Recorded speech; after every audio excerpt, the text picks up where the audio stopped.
Alright, what's going on everybody? Welcome back to another video here on the channel, and today we're going to be talking about a internationally viral news story at this point. Usually when I cover the actions of a streamer or some sort of online figure, content creator, anything like that, it's usually an American or a European, something like that, but this is one of those rare instances where Chinese social media has kind of crossed over into Western social media, and this story has blown up, I would say, outside of the target audience. This is all revolving around a Chinese dog trainer and influencer, apparently, who actually, unfortunately, killed somebody's pet while streaming live on social media. Now, here on the channel, I've covered many different instances. I mean, we've seen instances like Alinity, who was live on stream when she tossed her cat like over her shoulder off her desk. She let it sniff the end of a vodka bottle when cats are like deathly allergic to alcohol. And I remember for her, that was something that like kind of defined her career going forward. I mean, even years later, no matter what she did or like what happened, that was something that people still consistently brought up. But I gotta say, this story is like 10, maybe 100 times worse than that. Granted, what Alinity did wasn't the right way to go about things, but the animal did live, you know what I mean? In this instance, somebody's pet literally passed away, so famous Taiwan actress Zhou Xin Chaoyan, I believe is how you say that, has publicly criticized a well-known mainland Chinese dog trainer and influencer for accidentally causing a dog's death during a live stream. On January 19th, Pan Hong, an online influencer with 16.6 million followers who is known as Pan Hong Loves Playing with Dogs, faced backlash after an incident during a live stream led to the death of a popular Alaskan Malamute called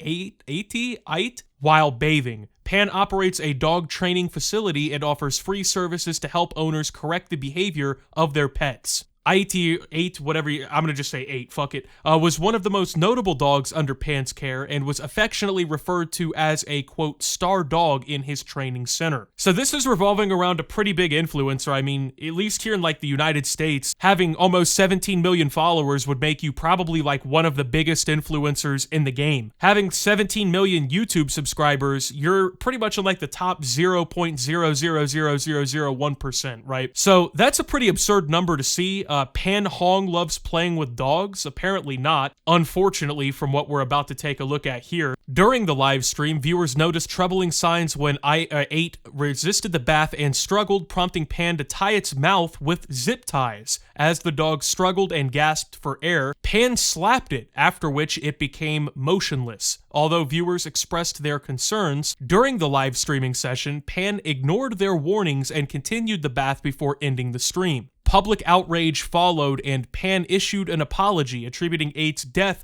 to old age and pre-existing heart problems, adding that the zip tie was necessary to prevent the dog from biting people. Alright, so a pretty odd thing to happen. I mean, like, in terms of the zip ties, I don't really understand that one too well. Now, I get, obviously, some animals, when they're being bathed or really kind of in any way fucked with that they don't like, they become a little aggressive or defensive, you know what I mean? And they'll bite or whatever. But he claims that it's like an elderly dog that has heart problems or whatever, so I only have to assume the dog was not some, like, massive threat. Now, of course, I get it, right? Like I said, dogs bite, but I don't know. I mean, I've been to a vet clinic before. You know, you've had your animals groomed or whatever. You probably know they make a thing called muzzles, okay? Which are like a mask that goes over the dog and like goes over their jaw so that they can't bite. I have never in my life seen any sort of like professional animal handler zip tie a dog's entire mouth shut. Now, when I'm thinking zip tie or whatever, I'm usually thinking like the US captured a fucking like top 10 most wanted terrorist and he's going to Guantanamo Bay. That's what I think when I think zip ties. I think like you've been fucking kidnapped or something. Usually, I don't really see zip ties being used as a restraint method for animals. I mean, it just seems like a really weird direction to go. I have to assume in China they have dog muzzles, you know? And if this is like something you do professionally or whatever, or you do it frequently,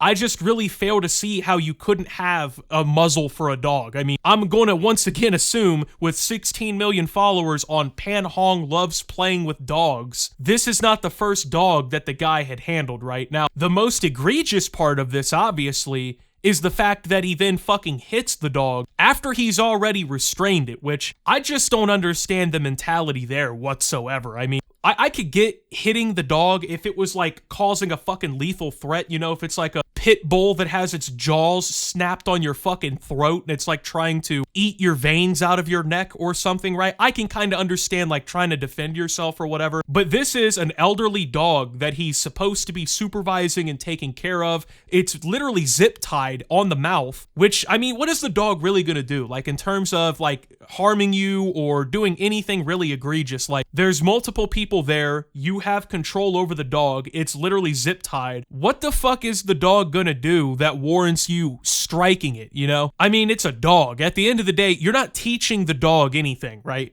First off, it's an elderly dog, so it's already went its whole life being a dog and whatnot. You're not gonna teach it to like comply or behave or whatever by just fucking hitting it, especially when it's already like worked up, scared, aggravated, whatever. The dog, it's a dog, you know, it's not a fucking human being. They don't think rationally most of the time, right? They don't get to sit there and really, I'd say, ponder the consequences of things, right? Usually, like most animals, they act on instinct and emotion and shit like that. It probably has like the collective IQ of like a 4-year-old child. So there's really no reason for him to be hitting the dog, especially when he's supposed to be like taking care of it and he's trying to calm it down, like just completely fucking pointless. And then to do it on stream, that's the most insane part to me, is like you're gonna sit there and you're gonna fucking hit this dog and whatnot, and you're gonna do it where everybody can see you. It's literally on everyone's screen. They can record it, clip it, whatever. None of that makes any sense to me. So as the article states, the creator here did issue a statement that I wanted to go ahead and read. Quote, "The blame is on me, so if you want to criticize, direct it at me. To all of 8's fans and its original owner, I sincerely apologize.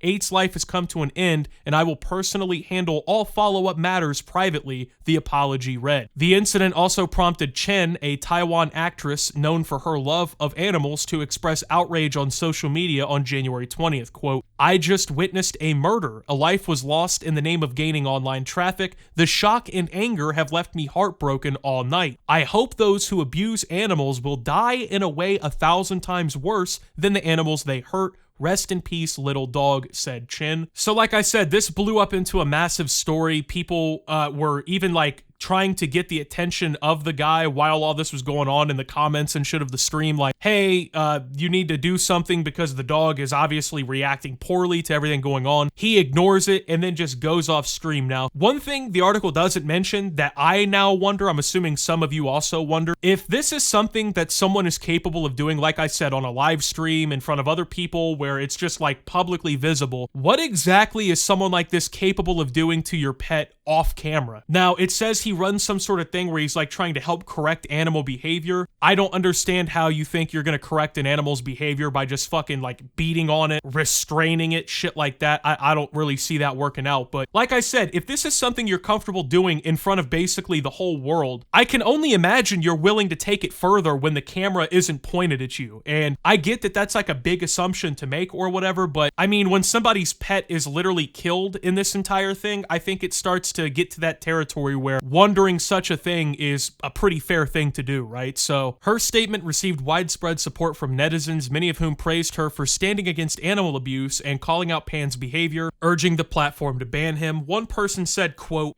"Nowadays, idols need to be more than just beautiful and kind-hearted. They also need to speak up for the voiceless. Joe Chen is truly a warm-hearted queen." Quote, "This so-called dog trainer is just using his profession as a cover for his violent and evil hobby," said another. A third online observer added, quote, "His videos are full of violence and disregard for life, and yet he has millions of followers. Platforms are even boosting his content. Imagine the harmful influence this has on young people." So people are like saying that this seems to be a recurring theme. I have to imagine this is the first time it's gone this far. I figure if this is like, you know, the 4th or 5th dog that this guy would have killed on live stream, basically, something probably would have happened a long time before all this or whatever. But I don't know, like this person says, his videos are full of violence and disregard for life. And like I said, if you're willing to do it once, man, I really wouldn't put it beyond you to do it again. And it's kind of scary because you got to think these are are pet owners going to this guy because they trust him. They think that not only is he a safe place for their animal to go to, they think that he's effective in like correcting their behavior and kind of getting them up to speed in ways that the owners maybe can't or don't have the time for, whatever, right? That's the reason why people get their dogs trained. So people are like putting trust in him. I assume another layer of that trust comes from the fact that he has millions of followers and he's known as the guy who does this. And then to like put your pet through like all of this or whatever to try and like correct its behavior, and then you find out that this guy basically restrained your dog on live stream, smacked the shit out of it, and then it dies right there in front of everybody, right? I mean, I can't even imagine how that would make me feel or what that would make me want to do to somebody, right? Like, I think all pet owners watching this video can agree. If you put your trust into somebody like this who's supposed to be a professional, and then they like brutally harmed your animal or like killed them, you would want to tear that person's head off, man. I mean, I don't have a dog, but I have 3 cats, and it's like they become part of your family. You take care of them, you spend your time with them, you play with them, you nurture them, right? To watch somebody do something this terrible to not only just an animal that can't defend itself, but an animal that's obviously important in somebody's life. I mean, it's just such a sad thing to see, honestly. And as far as I know, this guy has not been banned off of social media or like no criminal action or anything has been taken. From my understanding, this is also all taking place on like Douyin or whatever, which I believe is like their version of TikTok in China. But just a very unfortunate, tragic story that, like I said, has kind of picked up globally because, I mean, I think everybody who sees something like this is just completely shocked. So anyway, with all that being said though, thank you guys for watching this video. If you did enjoy, make sure to leave a like, subscribe if you're brand new around here on the channel, follow me over on Twitter and Twitch at @SubToOptimus. Make sure to check out Shoptimus down below. Thank you to my Watch Optimus subscribers. Your support helps the channel tremendously. And until my next video, guys, this is Optimus, well, talking about this guy who basically killed this dog and signing out.